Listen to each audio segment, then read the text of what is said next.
Good morning, BioCrafters. We are going to grow Spirulina Blue Green Algae using a simple method and in a homemade system. I've done this for my personal use and in classrooms from 4th to 12th grade. It is scalable for weekly or daily harvesting.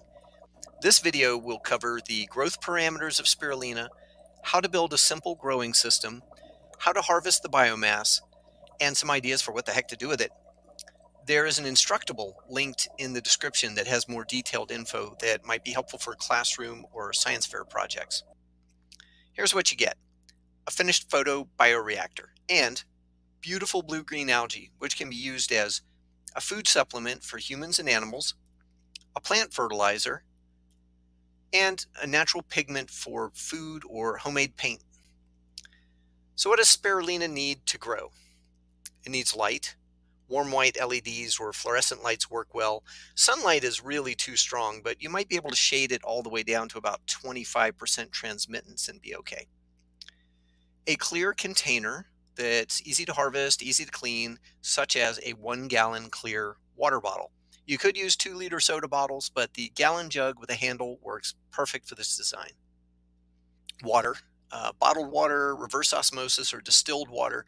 It must be chlorine free, so no city tap water. Well water might work if it's not contaminated with other organisms. Spirulina requires an alkaline, salty water, about 15 grams per liter, so we're going to add some salts to it. Nutrients, nitrates, and some vitamins for the algae to eat. Hey, you know what else has nitrates? Your urine. Just saying. You can formulate this nutrient yourself or purchase from Algae Research Supply. They have a combo of salts and nutrients for about $50 that will make enough for about 50 harvests. Spirulina needs air. It absorbs CO2 just like plants and releases oxygen, which we can breathe. So we will pump air into our culture to provide CO2 and stir it up a bit. And finally, warmth. Spirulina will grow between 65 and 95 degrees Fahrenheit. That's 18 to 35 Celsius. It slows to dormant below that, and it dies at 100 degrees. So room temperature usually works great. And this is why we use an LED light source instead of sunlight, which might overheat it. This is a commercial photobioreactor like you might find in a laboratory. Photobioreactor is a fancy name for a device that controls the environment, the light, the air, the temperature, and makes a comfy home for growing microorganisms such as spirulina. Our photobioreactor will be built using a bucket. For multiple bottles, you can use an aquarium. A 10-gallon aquarium will hold 4 1-gallon jugs. To keep it simple, we will grow at room temperature. The culture bottle will sit inside the bucket. Let's gather up everything we need.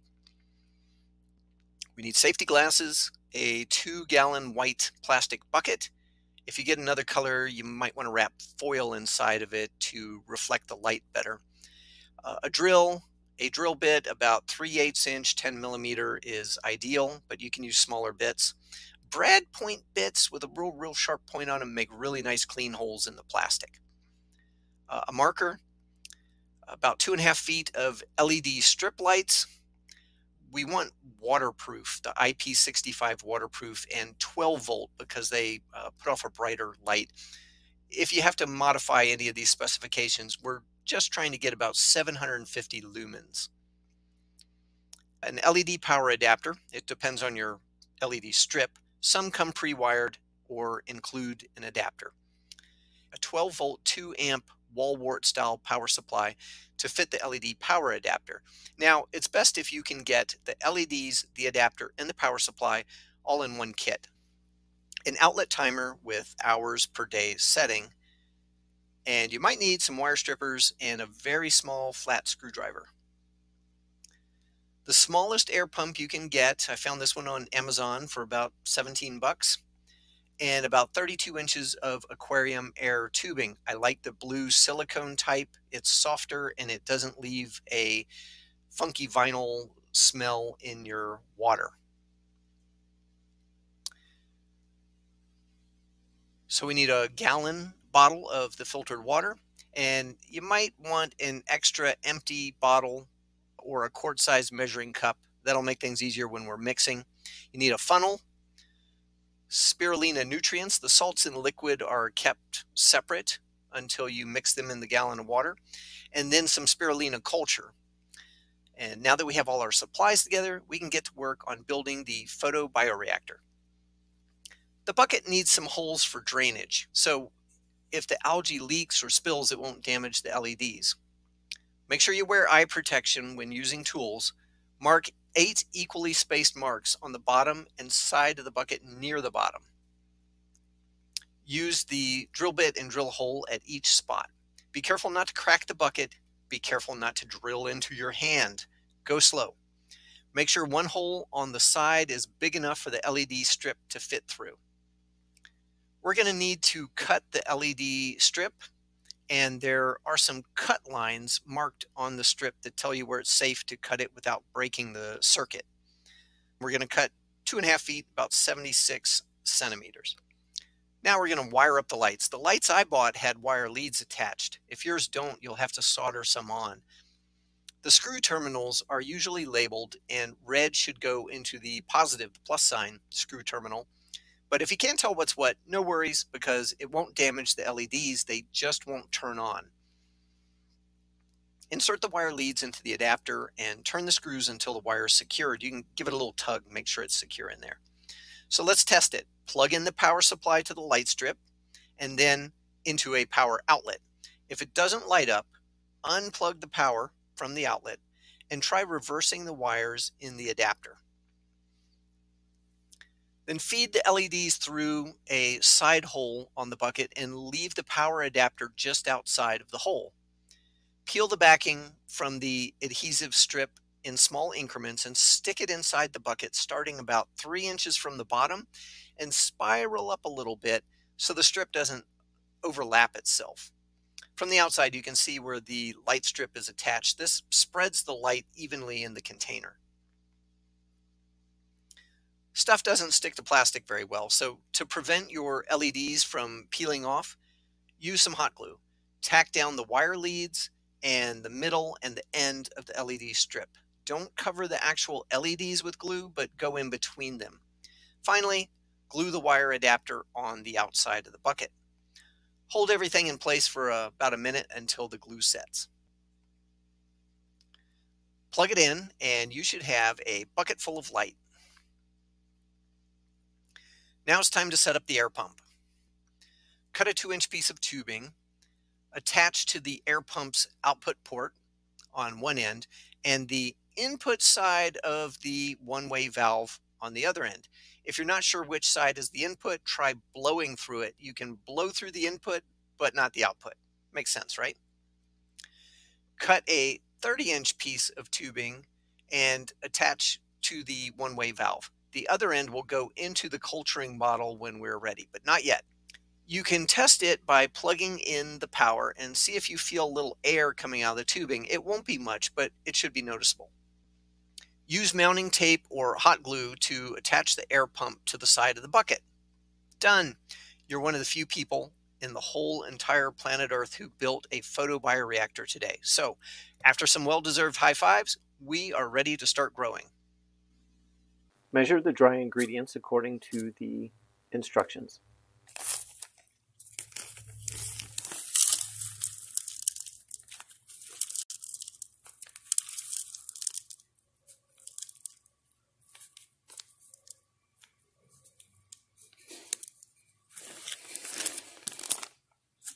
Pour into the gallon of water. Replace the cap and give it a good shake.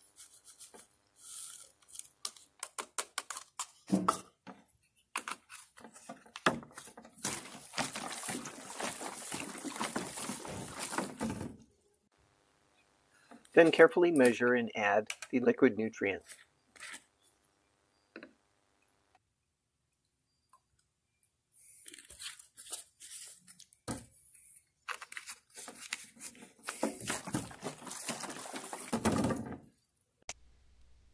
So we're going to inoculate the medium, which is a fancy way of saying we're going to add the living spirulina to it.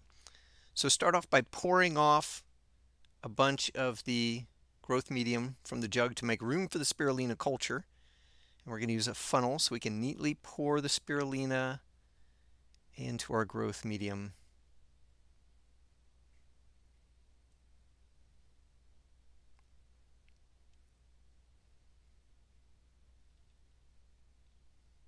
Then we're going to top it up a little bit more.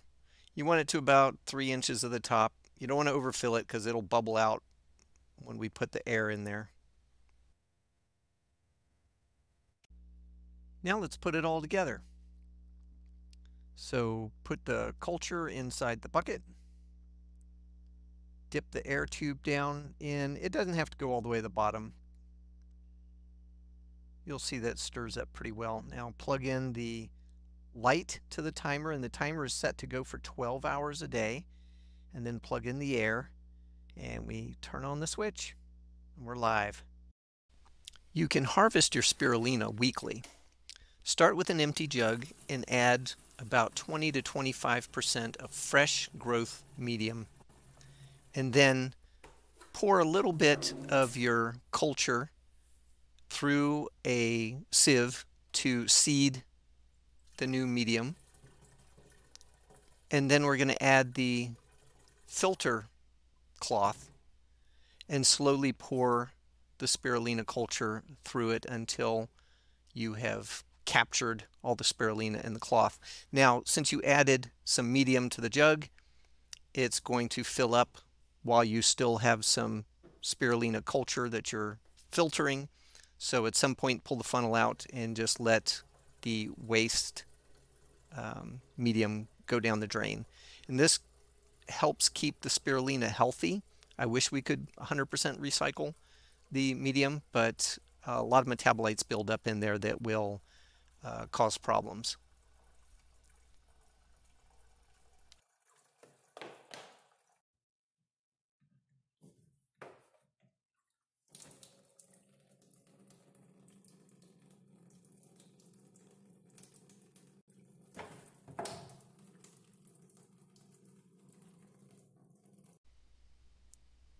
So it is super important that you rinse the harvested spirulina before anybody eats it or any animals eat it. Remember those alkaline salts that we put in there?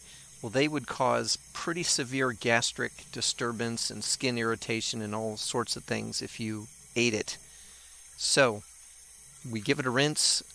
If you keep the water at a low volume, you can actually use it to help funnel all the spirulina into one blob. It does stick to itself, so that makes it a little easier for harvesting. And it's a bit of an art form, but you'll get the hang of it. And so at the end, you should have a nice mushy blob of spirulina.